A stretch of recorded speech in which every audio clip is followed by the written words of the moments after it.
नमस्कार, मैं रविश Kumar. Supreme court ने फैसला दे दिया है कि अनुच्छेद 370 हटाए जाने के तरीके में कोई गड़बड़ी नहीं थी। आने वाले समय में इस फैसले की बारीक बातों का विश्लेषण होता रहेगा, मगर हम आज के वीडियो की शुरुआत कोर्ट की उस टिप्पणी से करने जा रहे हैं जिसका सवाल कोर्ट के सामने तो नहीं था, मगर कोर्ट ने कहा है। अनुच्छेद 370 को लेकर हिंदी प्रदेशों में जो प्रोपेगेंडा फैलाया जाता है, आज वह ध्वस्त हो गया। सुप्रीम कोर्ट ने अनुच्छेद 370 के बारे में कहा है कि इसका मतलब यह नहीं था कि जम्मू कश्मीर के पास किसी प्रकार की स्वायत्तता और संप्रभुता थी। अनुच्छेद 370 को लेकर कितना प्रचार किया गया है कि अनुच्छेद 370 इस राज्य को संप्रभु बनाता है, भारत से अलग बनाता है, जबकि ऐसा कभी नहीं था। अनुच्छेद 370 का मतलब यह कभी नहीं था कि कश्मीर भारत से अलग है, संप्रभु या स्वायत्त है।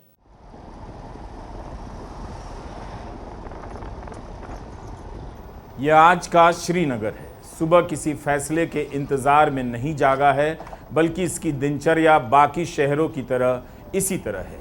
उसकी आवाज़ भले किसी ने नहीं सुनी कि वह हमेशा से अभिन्न ही था।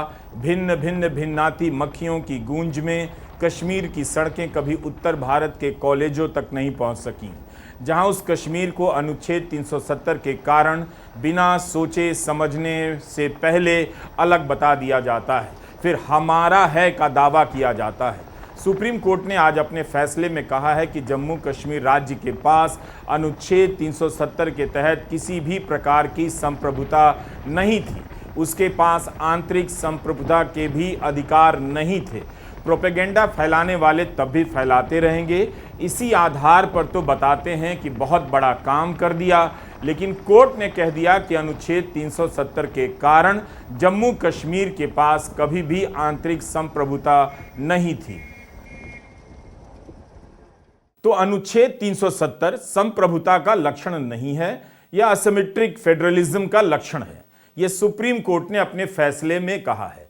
तो फिर विवाद किस बात को लेकर रहा? क्या इस अनुच्छेद 370 को लेकर प्रचार नहीं किया गया कि कश्मीर को अतिरिक्त संप्रभुता हासिल है?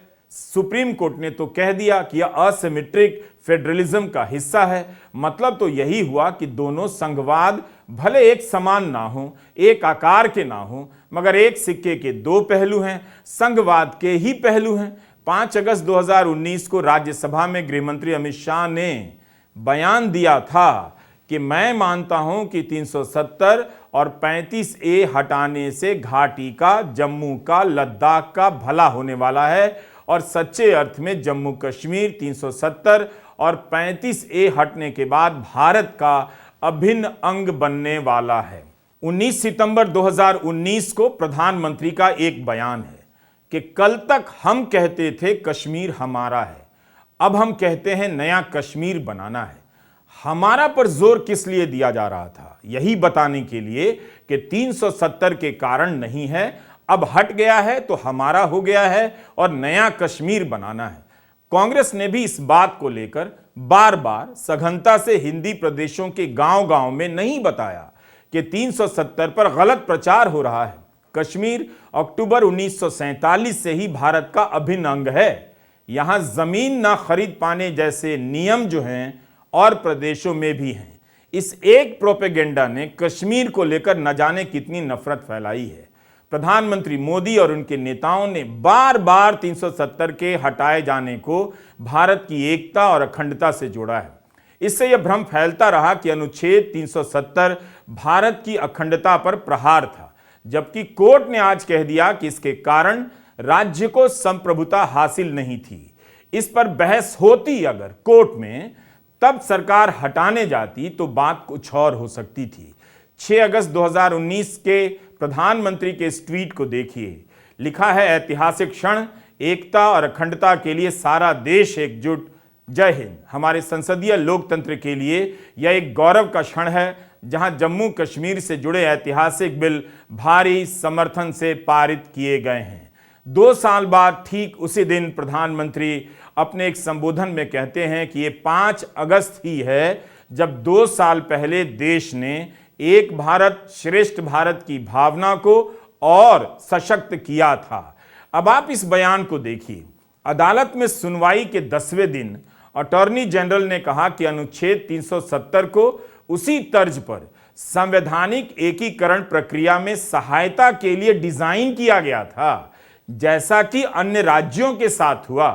इंस्ट्रूमेंट ऑफ एक्सेशन और जम्मू कश्मीर के महाराजा की उद्घोषणा के संयुक्त वाचन पर, जिसके बाद 370 को अपनाया गया, जम्मू कश्मीर की संप्रभुता के सभी निशान भारतीय प्रभुत्व को सौंप दिए गए। तब फिर नेहरू की क्या गलती थी? बीजेपी और संघ के लोग किस लिए अनुच्छेद 370 के खिलाफ संघर्ष कर रहे थे? जब स्वायत्तता और संप्रभुता ही हासिल नहीं थी तो किस लिए बलिदान की बात कर रहे थे? क्या एक झूठे मुद्दे को खड़ा कर उसके लिए संघर्ष करने का नाटक रचा गया? अब जब सुप्रीम कोर्ट ने कह दिया कि अनुच्छेद 370 का मतलब संप्रभुता नहीं है, तब किसी को बताना चाहिए कि नेहरू की गलती क्या थी।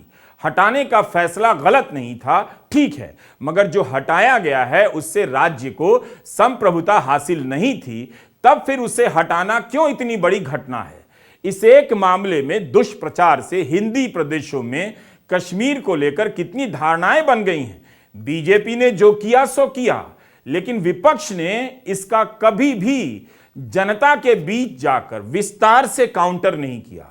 कांग्रेस इसी बात को लेकर गांव-गांव जा सकती थी कि नेहरू की सरकार ने कश्मीर को कभी स्वायत्तता और संप्रभुता नहीं दी थी। गलत प्रचार किया जा रहा है।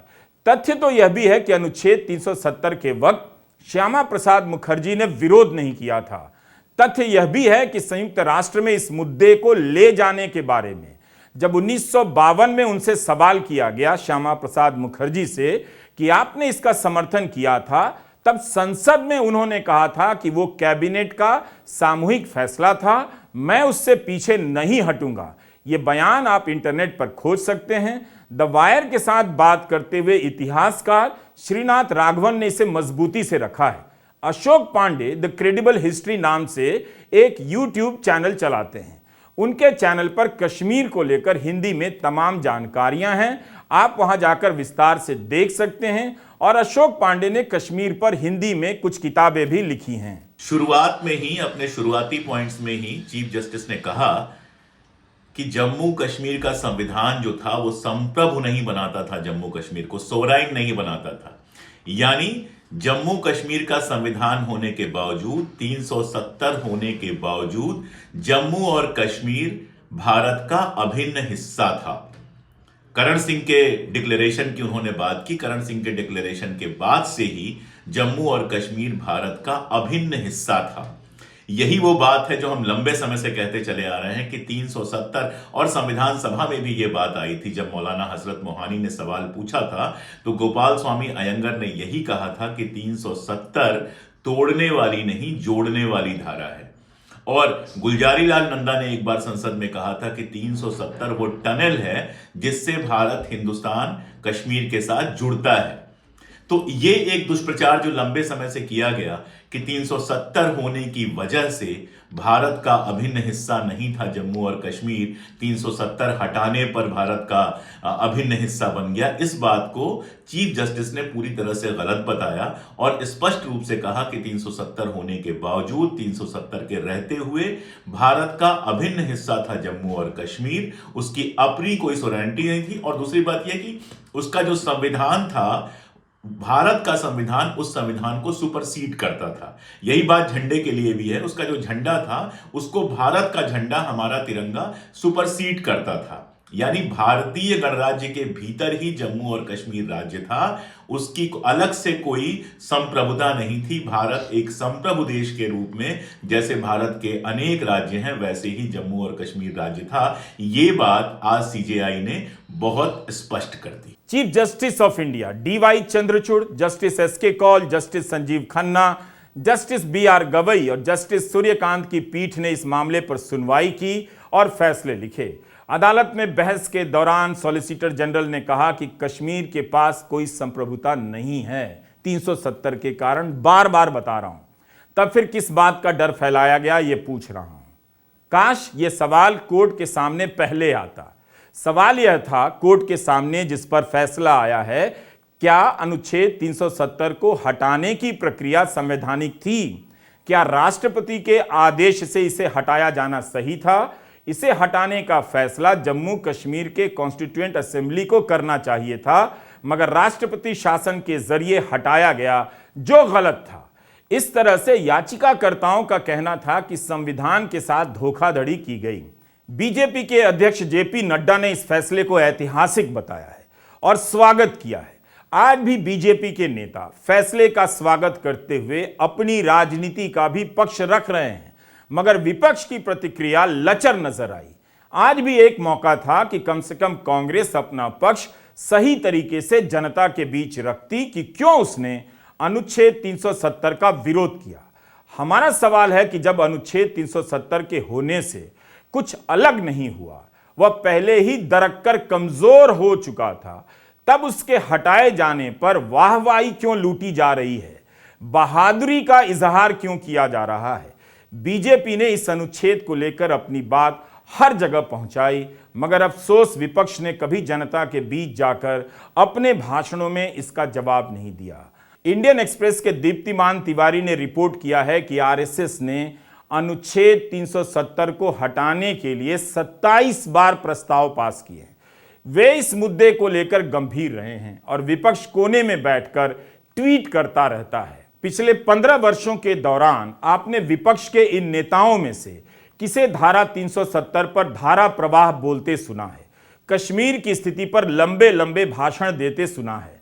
यह सवाल भी उतना जरूरी है जितना आज के फैसले की समीक्षा। विपक्ष की इस चुप्पी के कारण ही आज हिंदी प्रदेश का राजनीतिक समाज इस मुद्दे पर एक ही तरह से जानता है। विराट हिंदी प्रदेश में विपक्ष के नेताओं को आप आम जनता से इस मुद्दे पर कभी बात करते नहीं सुनेंगे, ना अपने कार्यकर्ताओं से। दूसरी तरफ बीजेपी और आरएसएस और गोदी मीडिया के अनेक मुख से धारा 370 की एक ही धारा बहती रहती है, लिहाजा लोगों ने जो सुना वही माना। विपक्षी दलों के कार्यकर्ताओं को भी पता नहीं होगा कि धारा 370 की राजनीतिक बहस में उन्हें किस तरह का स्टैंड लेना है। कितना कुछ भ्रम फैलाया गया, अभी भी फैलाया जा रहा है। अनुच्छेद 370 के हट जाने के बाद जब कश्मीर में इंटरनेट तक बंद था, तब 2 महीने बाद वहां पंचायतों के चुनाव करा लिए गए थे। 2 महीने बाद कांग्रेस, नेशनल कॉन्फ्रेंस और पीडीपी ने पंचायत चुनावों का बहिष्कार किया था। राज्य का दर्जा नहीं, विधानसभा चुनाव के आसार नहीं, मगर सरकार पंचायत चुनाव कराने पर अड़ी रही और चुनाव हुए। क्या आप इस सवाल का सामना करना चाहते हैं कि 370 हटे 4 साल हो गए, वहां विधानसभा चुनाव क्यों नहीं हो सके? 8 अगस्त 2019 को मोदी ने कश्मीर फैसले के बाद राष्ट्र के नाम संबोधन में कहा था, भाइयों और बहनों, हम सभी चाहते हैं कि आने वाले समय में जम्मू कश्मीर विधानसभा के चुनाव हों, नई सरकार बने, मुख्यमंत्री बने। मैं जम्मू कश्मीर के लोगों को भरोसा देता हूं कि आपको बहुत ईमानदारी के साथ पूरे पारदर्शी वातावरण में आपके अपने प्रतिनिधि चुनने का अवसर मिलेगा। पंचायत के चुनाव पारदर्शिता के साथ संपन्न कराए गए, वैसे ही जम्मू कश्मीर विधानसभा के भी चुनाव होंगे। पंचायत चुनावों को लेकर भी कितने सवाल उठे थे। जब वहां इंटरनेट नहीं था, सोशल मीडिया पर लोगों की आवाजें नहीं थी, प्रेस का कवरेज न के बराबर था, विपक्ष हिस्सा नहीं ले रहा था, तब क्या इसके बगैर कोई चुनाव पारदर्शी हो सकता है? बहरहाल आने वाला समय अभी तक नहीं आया है। अभी तक विधानसभा चुनाव नहीं हुए हैं। कोर्ट को फैसला देना पड़ा है। सुप्रीम कोर्ट ने कहा है कि जितनी जल्दी हो सके जम्मू कश्मीर राज्य का दर्जा बहाल किया जाए और चुनाव आयोग को निर्देश दिया है कि 30 सितंबर 2024 तक विधानसभा के चुनाव हो जाएं। यह भी साफ नहीं कि लोकसभा चुनावों के साथ चुनाव होंगे या चुनावों के बाद होंगे। कश्मीर की समस्या कश्मीर से ज्यादा हिंदी प्रदेशों में है, जहां कश्मीर के नाम पर केवल लाल चौक की तस्वीरें दिखा दी जाती हैं।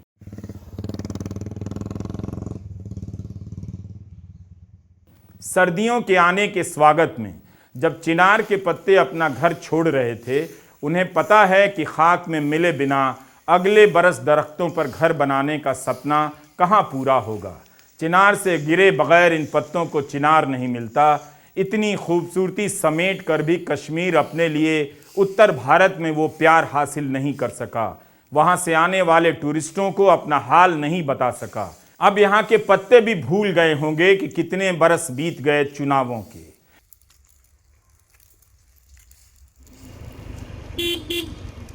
इन रास्तों को कब से इंतजार है, कब चुनावी लाउडस्पीकर से लैस गाड़ियां इन पर दौड़ेंगी और कब लोग रैलियों में नेताओं को सुनने के लिए भागे भागे जाएंगे। विधायकों और मंत्रियों के दौरे फिर से शुरू होने लगेंगे। सड़क के नीचे से गुजरती भेड़ों के चरवाहे का हाल कोई नेता पूछेगा, कोई उनसे वादा करेगा। अब कोर्ट ने एक निश्चित तारीख दे दी है। सुप्रीम कोर्ट ने कहा है कि केंद्र सरकार की तरफ से सॉलिसिटर जनरल ने कहा है कि राज्य का दर्जा बहाल होगा और केंद्र शासित प्रदेश का दर्जा अस्थायी है। इसलिए अदालत इस पर फैसला देने की जरूरत नहीं समझती है कि जम्मू कश्मीर राज्य को केंद्र शासित प्रदेश में बदलने का फैसला वैध था या अवैध था। अभी 2023 की शुरुआत में जब 13 राजनीतिक पार्टियां मिली तो उन्होंने कहा कुछ ही चंद महीनों में हम करेंगे, और अगर नहीं करेंगे तो ये डिनायल होगा गणतांत्रिक लोकतांत्रिक चीजों का। उच्चतम न्यायालय ने लिखा है इस निर्णय में, आज वाले निर्णय में, I quote, direct elections to the legislative assemblies, which is one of the paramount features of representative democracy in India, cannot be put on hold until statehood is restored. उसके अलावा आपने कई बार ऐसे वक्तव्य दिए हैं, लेकिन आप इसको डिले कर रहे हैं, विलंब कर रहे हैं। इस विलंब का कोई औचित्य नहीं है और कोई सार नहीं है। मैं कम से कम अपनी बात पूरी तरह से इस राज्य और यूटी स्टेटस और विरोधाभास के बारे में कहना चाहता हूं, लेकिन जो हुआ सो हुआ। आपको तुरंत, वो एक बाहर की समय सीमा है, इसका मतलब नहीं है कि आप सितंबर में करेंगे। उस समय सीमा के बहुत अंदर आप कर सकते हैं, करना चाहिए और आवश्यक है। 4 साल हो गए, अभी तक केंद्र की तरफ से राज्य का दर्जा बहाल नहीं किया गया है। तो क्या अपने फैसले को अवैध होने से बचाने के लिए फिर से दर्जा बहाल करने की दलील पेश कर दी गई? बहस और समीक्षा इस पर भी होगी कि ठीक है, अगर केंद्र सरकार का कहना है कि केंद्र शासित प्रदेश की व्यवस्था अस्थायी है, तब भी अस्थायी तौर पर ही सही, क्या एक राज्य को केंद्र शासित बदलने का फैसला गलत था? क्या इस सवाल का जवाब आता तो अच्छा नहीं होता? इस बहस को विराम नहीं मिलता। अब सवाल आता है कि क्या संसद एक राज्य को केंद्र शासित प्रदेश में बदल सकती है? सुप्रीम कोर्ट ने कहा कि यह एक खुला प्रश्न है। कोर्ट ने इस प्रश्न को खुला क्यों छोड़ा? कोर्ट ने राष्ट्रपति के आदेश को गलत नहीं कहा, लेकिन इस सवाल को खुला छोड़ दिया कि संसद किसी राज्य को केंद्र शासित प्रदेश में बदल सकती है या नहीं। सिद्धार्थ वरदराजन ने लिखा है कि मोदी सरकार ने संघवाद पर सबसे घातक प्रहार किया, मगर कोर्ट ने इस पर फैसला ही नहीं दिया। सिद्धार्थ का कहना है कि इस प्रश्न को खुला छोड़ देने के 2 मतलब निकलते हैं। बहुमत के दम पर एक राज्य से उसका दर्जा छीना गया और उसका विभाजन कर दिया गया। सरकार चाहे तो राष्ट्रपति शासन लगाकर विधानसभा की शक्तियां राज्यपाल को सौंपकर किसी राज्य का दर्जा खत्म कर सकती है।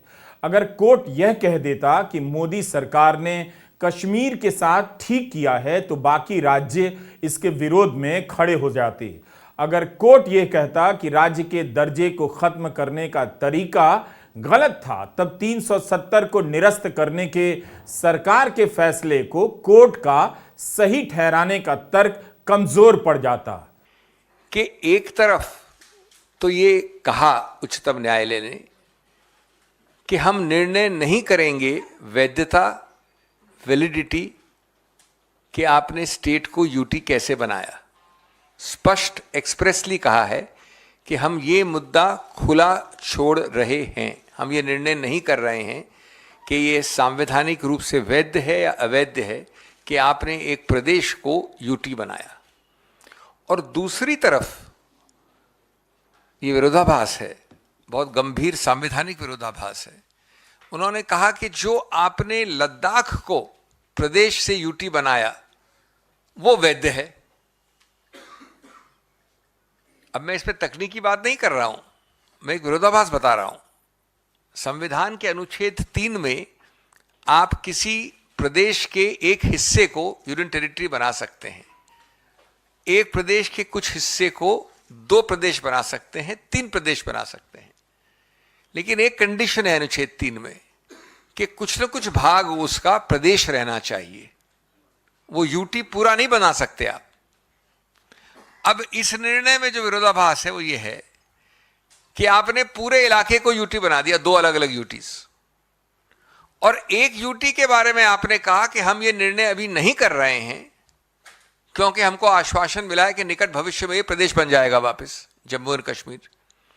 और दूसरे के बारे में कहा कि हम होल्ड कर रहे हैं कि ये वैध है। तो जब तक एक हिस्सा इस बड़े इलाके का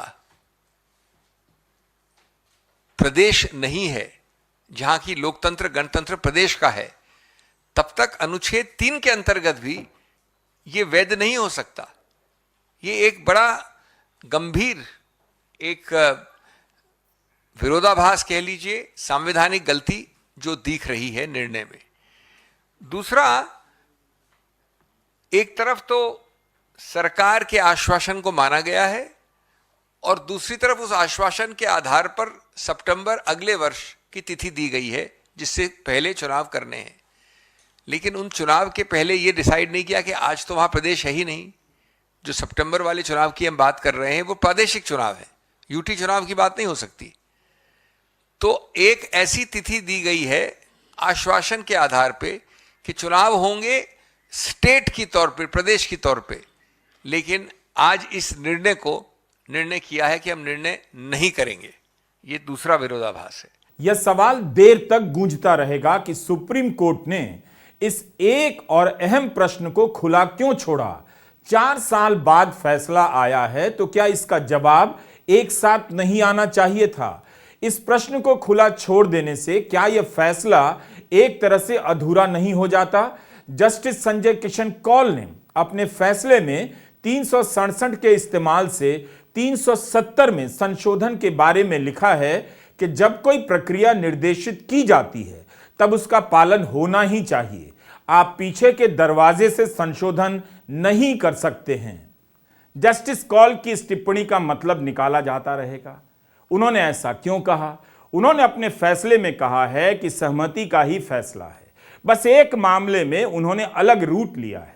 उन्होंने कहा कि अनुच्छेद 370 का मकसद था जम्मू और कश्मीर को धीरे धीरे दूसरे राज्यों के बराबर लाना। आज भी वह मकसद मायने रखता है, भले ही कॉन्स्टिट्यूएंट असेंबली का अस्तित्व नहीं है और इस फैसले के लिए उसका होना जरूरी नहीं है। सुप्रीम कोर्ट के फैसले के बाद प्रधानमंत्री मोदी ने ट्वीट किया है कि 370 के हटाए जाने पर कोर्ट का फैसला ऐतिहासिक है। संसद के फैसले पर संवैधानिक मुहर लगी है। यह जम्मू कश्मीर और लद्दाख के भाई बहनों के लिए आशा, प्रगति और एकता का ऐलान है। कोर्ट ने अपने फैसले के जरिए हम भारतीयों की एकता की भावना को मजबूत किया है। प्रधानमंत्री का ट्वीट अंग्रेजी में आया और काफी लंबा है। हमने केवल एक हिस्से को लिया। आप उनके ट्विटर हैंडल पर जाकर पूरी प्रतिक्रिया जरूर पढ़ें। प्रधानमंत्री ने कहा कि कश्मीर के जर्रे जर्रे में विकास पहुंचाने के लिए प्रतिबद्ध हैं। नया कश्मीर बनाएंगे। इसी साल अगस्त महीने में इंडियन एक्सप्रेस के नावीद इकबाल की रिपोर्ट आई कि श्रीनगर के अस्पताल की ओपीडी में हर 12 मिनट में ड्रग्स की लत का शिकार एक रोगी आता है। कश्मीर में ड्रग्स का जाल इस दौरान काफी फैल गया। इंडियन एक्सप्रेस ने विस्तार से इसके बारे में बताया है। पुलिस के रिकॉर्ड बताते हैं कि ड्रग्स की जब्ती 2019 की तुलना में 2022 में 2 गुनी हो गई। जब्ती भी बढ़ी है और ड्रग्स के शिकार लोगों की संख्या भी। मार्च 2022 से मार्च 2023 के बीच एसएमएचएस अस्पताल के ओपीडी में इनकी संख्या 75% बढ़ गई। 41,000 से अधिक मरीज आए। रिपोर्ट में लिखा है कि 15 से 30 साल के युवकों में नशे की लत बुरी तरह फैल गई है। इतनी सुरक्षा के बीच कश्मीर में ड्रग्स का जाल कैसे फैल गया? कौन सवाल पूछेगा? श्रीनगर की सुबह की ये सड़कें दिन चढ़ने के साथ साथ भरती चली जाएंगी। सड़कों पर जाम हो जाएगा और बंद दुकानों के शटर खुलने लग जाएंगे। इस राज्य ने बिना पूर्ण राज्य के दर्जे के अब तक जीना सीख लिया होगा। उस पर बहुत बोझ है कि क्या क्या याद रखे, इसलिए याद रखने का जिम्मा हिंदी प्रदेशों ने लिया है। यूपी बिहार को जितना कश्मीर याद है उतना अपना राज्य नहीं। किसे याद नहीं होगा कि 4 अगस्त 2019 को जब अनुच्छेद 370 को हटाया गया, उस रात उमर अब्दुल्ला, महबूबा मुफ्ती, कांग्रेस के उस्मान माजिद और सीपीएम के नेता एमवाई तारिगामी समेत अन्य नेता भी हाउस अरेस्ट में डाल दिए गए। सीताराम येचुरी को अपनी पार्टी के नेता तारिगामी से मिलना था तो सुप्रीम कोर्ट से अनुमति लेनी पड़ी। तारिगामी की तबीयत खराब चल रही थी। कोर्ट ने कहा कि नागरिकों के पास जम्मू कश्मीर का एक्सेस होना चाहिए। येचुरी से कहा गया, याद रखें कि केवल अपने दोस्त से मिलकर आएं, राजनीतिक काम नहीं करें। 7 महीने तक फारूक अब्दुल्ला हाउस अरेस्ट में रहे, उन पर पीएसए की धारा लगी। उनके हाउस अरेस्ट में रहने के 6 महीने बाद मुलायम सिंह ने संसद में उनकी गैर मौजूदगी पर सरकार से सवाल किया कि फारूक अब्दुल्ला मेरे साथ बैठा करते थे, सदन में कब लौटेंगे। अध्यक्ष ओम बिरला ने सरकार से इस सवाल का जवाब देने के लिए नहीं कहा और आगे बढ़ गए। महबूबा मुफ्ती की बेटी इल्तिजा ने उनके हाउस अरेस्ट को चुनौती दी। 8 महीने के बाद उमर अब्दुल्ला बाहर आए। विपक्ष के नेताओं को श्रीनगर एयरपोर्ट से वापस कर दिया गया, मगर रहस्यमयी तरीके से 3 महीने बाद यूरोपियन संघ के कुछ सांसदों को बुलाकर कश्मीर का दौरा कराया गया। आज तक उसका पता नहीं चला कि किसके कहने पर आए थे। 4 अगस्त की रात श्रीनगर में 144 लगा दी गई। पब्लिक की आवाजाही पर रोक लगी। किसी भी तरह की पब्लिक मीटिंग या रैली की अनुमति नहीं थी। सभी शैक्षणिक संस्थानों को बंद कर दिया गया। 7 महीने तक स्कूल बंद रहे। 18 महीने तक 4G इंटरनेट बंद रहा। लंबे समय तक अखबारों का छपना मुश्किल हो गया। पत्रकार मजदूरी करने लगे। यहां से किसी ने कश्मीर की आवाज नहीं सुनी। श्रीनगर की इन सड़कों से आवाजें नहीं आईं, बस हिंदी प्रदेशों की आवाजें गूंजती रहीं। अनुच्छेद 370 के हटने के दिन जब साल पूरा हुआ, 5 अगस्त 2020 को अयोध्या में राम मंदिर का भूमि पूजन होता है। मंदिर का उद्घाटन होना है। आज भी उमर अब्दुल्ला और महबूबा मुफ्ती को नजरबंद किया गया। उनका कहना है, यह कैसा फैसला आने वाला था जो आने से पहले नजर रखने वालों को नजरबंद कर दिया गया। लेफ्टिनेंट गवर्नर मनोज सिन्हा ने कहा कि अफवाह है, राजनीतिक कारणों से किसी को नजरबंद नहीं किया गया है। इसके बाद उमर अब्दुल्ला अपने घर की तस्वीर ट्वीट कर रहे थे कि मैंने अपने घर के दरवाजे पर खुद से चेन नहीं लगाए हैं। पुलिस ने जो किया है उससे आप इनकार क्यों कर रहे हैं? कहीं ऐसा तो नहीं कि पुलिस ने जो किया आपको पता नहीं। उन्होंने पत्रकारों से कहा कि सरकारों को हमें हाउस अरेस्ट में डालने का बस बहाना चाहिए। ये पूरी तरह से निराधार है।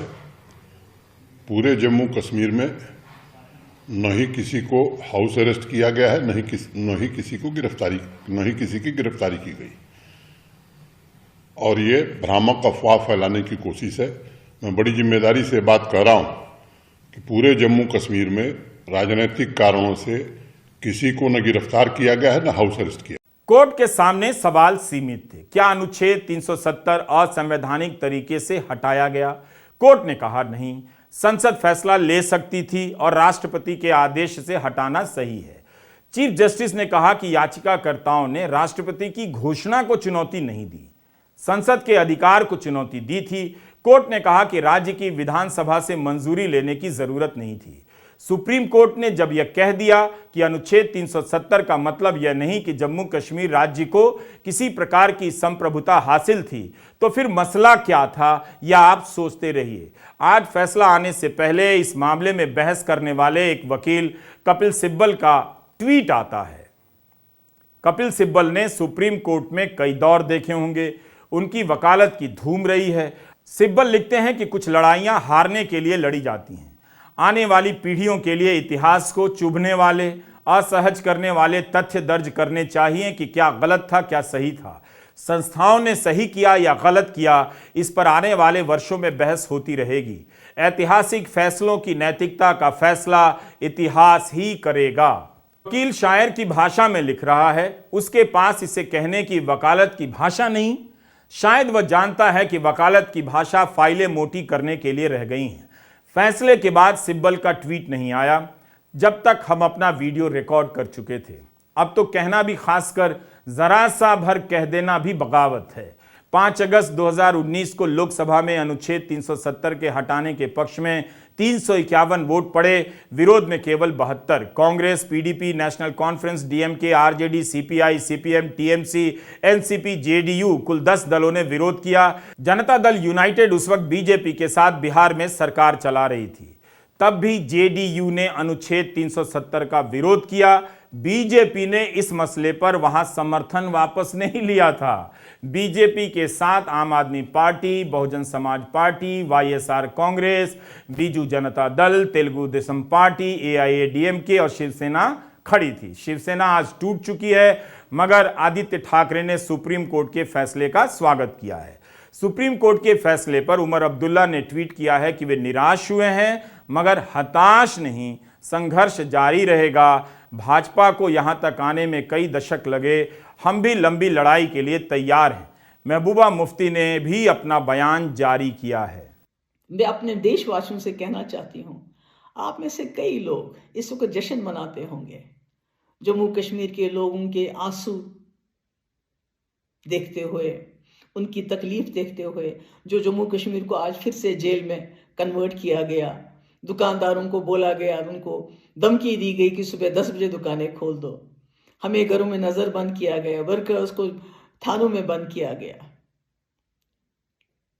तो इससे डरने की ज़रूरत नहीं है, इससे घबराने की ज़रूरत नहीं है।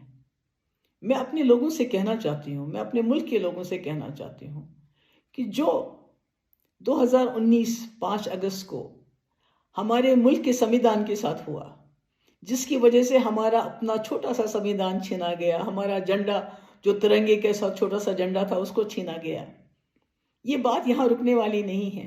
जो शुरुआत जम्मू कश्मीर से हुई है वो पूरे मुल्क में फैलेगी। जो हमारा संविधान है, बड़ा संविधान है, जो तिरंगा है, जिसके नीचे आज़ादी की लड़ाई लड़ी गई और जीती गई, इसको भी आपसे छीनने में जरा देर नहीं लगाएंगे ये लोग।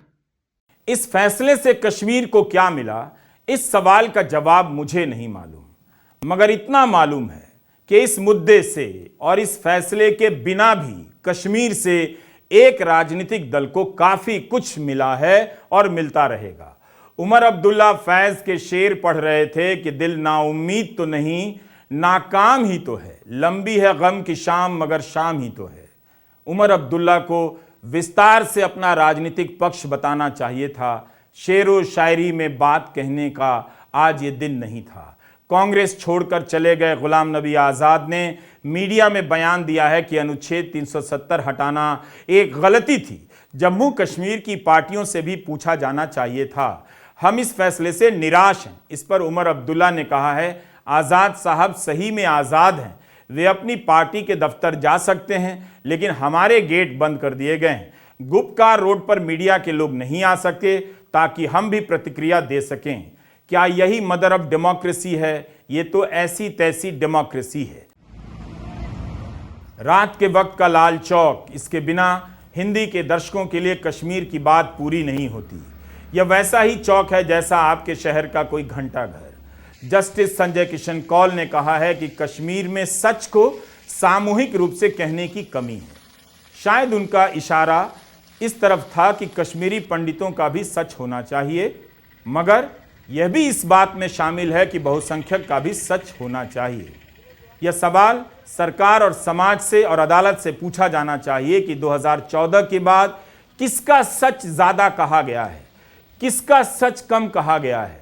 मगर उनकी इस राय से कोई भी इत्तेफाक रखेगा कि राज्य और गैर राज्य एजेंसियों की तरफ से क्या क्या जुल्म ढाए गए, मानवाधिकार का उल्लंघन हो, इसकी जांच के लिए जस्टिस संजय किशन कौल ने कहा है कि रिकंसिलिएशन कमीशन होना चाहिए।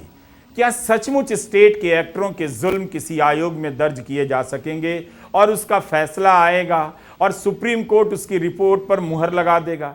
आज के भारत में यह कल्पना कौन कर सकता है? मगर अच्छी बात है कि फैसले में ऐसा लिखा गया है और यह सही बात भी है। 2019 के बाद घाटी में कश्मीरी पंडितों की हत्याएं होने लगी तो उन्होंने केंद्र सरकार के खिलाफ प्रदर्शन शुरू कर दिया। वे घाटी छोड़कर जाने की बात करने लगे। उम्मीद है उन्हें भी आज के फैसले से कुछ सुकून मिला होगा। कश्मीर के पास सुनाने और दिखाने के लिए बहुत जख्म जमा हो गए हैं। सुनने वालों ने अपनी अपनी कुर्सी अलग सजा ली है, कहने वालों ने एक तरफा कहना शुरू कर दिया है। आज के फैसले से कुछ भी नहीं बदला, ना आप बदले ना वो जो आप तक झूठ पहुंचाते रहे। उम्मीद है आप कश्मीर तक खुद पहुंचेंगे और कश्मीर आप तक। नमस्कार, मैं रवीश कुमार।